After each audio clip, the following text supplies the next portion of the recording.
Assalamualaikum warahmatullahi wabarakatuh. Alhamdulillahirabbil alamin wa bihi nasta'in wa ala umuri dunya waddin wa ala alihi wa sahbihi ajma'in amma ba'du. Sebelumnya perkenankan, nama saya Muhammad Dede Ali Albuni dari Prodi Pendidikan Agama Islam Universitas Darul Ihsan Cimahi.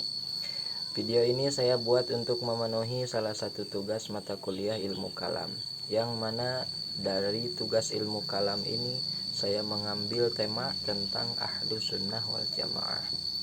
Sebelum ke pembahasan, perlu kita ketahui dulu apa itu Ahlus Sunnah wal Jamaah. Ahlus Sunnah wal Jamaah adalah salah satu aliran akidah dalam agama Islam. Namanya populer di akhir masa para sahabat besar. Aliran terbesar umat Islam ini 90% telah masuk ke Indonesia bersamaan dengan masuknya agama Islam ke Kepulauan Nusantara ini. Aliran ini hingga sekarang menjadi aliran mayoritas umat Islam di Indonesia dan bahkan dunia. Oleh sebab itu, persoalan ini harus didudukkan, apakah benar hanya satu golongan dari sekian banyak golongan Islam di Indonesia yang notabene mendapat jaminan keselamatan dari Nabi Muhammad SAW atau bagaimana? Mari kita simak dan dengarkan juga dengan apa yang akan saya paparkan dari tema Ahlus Sunnah wal Jamaah ini. Ahlus Sunnah wal Jamaah terdiri dari 3 kata yang berangkai, yaitu Ahlu, As-Sunnah, dan Al-Jamaah. Untuk yang pertama adalah kata Ahlu, yang secara bahasa kata Ahlu berarti penganut atau pengikut. Kedua, kata As-Sunnah, yang secara bahasa berarti jalan yang baik atau buruk. Menurut Nasir bin Abdul Karim, kata As-Sunnah adalah petunjuk yang telah diberikan oleh Nabi Muhammad SAW kepada para sahabatnya, baik tentang ilmu, keyakinan atau itikad, perkataan maupun perbuatan. Yang ketiga, kata Al-Jamaah secara bahasa adalah sekumpulan apa saja dan jumlahnya banyak. Kata Al-Jamaah secara kebahasaan mengacu pada arti sesuatu yang memenuhi 2 hal, yaitu sesuatu yang berkumpul dan jumlahnya banyak. Kata Al-Jamaah adalah generasi sahabat, tabi'in, dan generasi-generasi sesudahnya yang mengikuti ajaran Nabi Muhammad SAW. Menurut Ibnu Taimiyah, yang dimaksud dengan Ahlus Sunnah wal Jamaah ada 2. Pertama, termasuk kelompok Ahlus Sunnah adalah kelompok yang menerima 3 khalifah, yaitu Khalifah Abu Bakar, Khalifah Umar, dan Khalifah Utsman. Poin ini mengecualikan Rafidhah atau Syiah. Dalam ungkapan lain, beliau menyebut kelompok Ahlus Sunnah wal Jamaah ini dengan Ahlus Sunnah wal Jamaah yang umum. Kedua adalah ahli hadis atau salafi dan sunnah saja.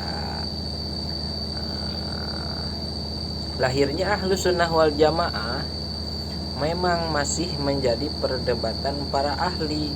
Paling tidak ada 4 pendapat, yaitu yang pertama, Ahlus Sunnah wal Jamaah telah dimunculkan Nabi Muhammad SAW sendiri melalui sejumlah hadis yang diucapkannya.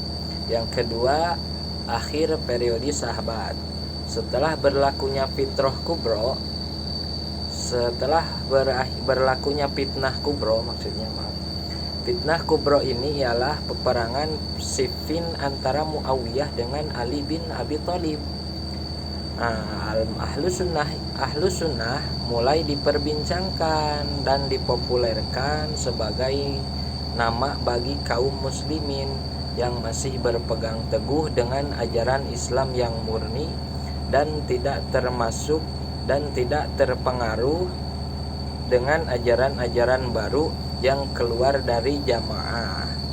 Yang ketiga, pendapat yang menyatakan bahwa istilah Ahlus Sunnah wal Jamaah lahir pada abad 2 Hijriyah atau awal abad 3 Hijriyah, yaitu di masa puncak perkembangan ilmu kalam yang ditandai dengan berkembangnya aliran modern dalam teologi Islam yang dipelopori oleh kaum Mu'tazilah atau rasionalisme.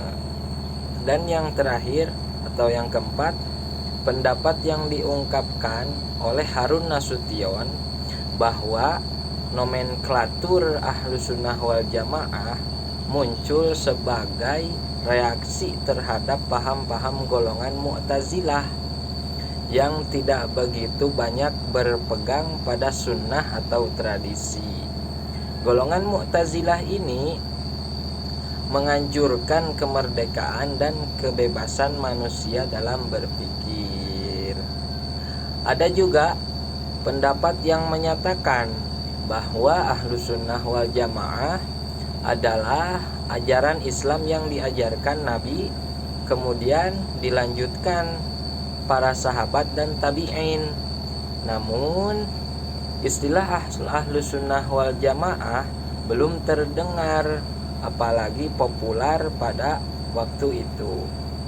Seiring perjalanan sejarah, banyak golongan-golongan yang muncul yang secara aktual bertentangan dengan apa yang selama ini populer di kalangan orang Islam. Dan kemudian muncul seorang tokoh yang meluruskannya, yang sesuai dengan ajaran awal yang diajarkan oleh Nabi Muhammad SAW, para sahabat dan tabi'in. Itulah aliran Ahlus Sunnah wal Jamaah, atau sering juga disebut dengan Al-Asy'ariyah. Muhammad Idrus Romli menjelaskan hanya ada 2 golongan yang memperebutkan status Ahlus Sunnah. Pertama, mayoritas umat Islam yang berpegang kepada paham Imam Abu Hasan al-Asy'ari dan Abu Mansur al-Maturidi. Kedua, golongan minoritas yang mengikuti pikiran Syekh Ibnu Taimiyah al-Harrani yang sekarang lebih dikenal dengan Salafi Wahabi. Kedua golongan inilah yang satu abad ini terus memperebutkan status Ahlus Sunnah wal Jamaah. Oleh sebab itu, istilah Ahlus Sunnah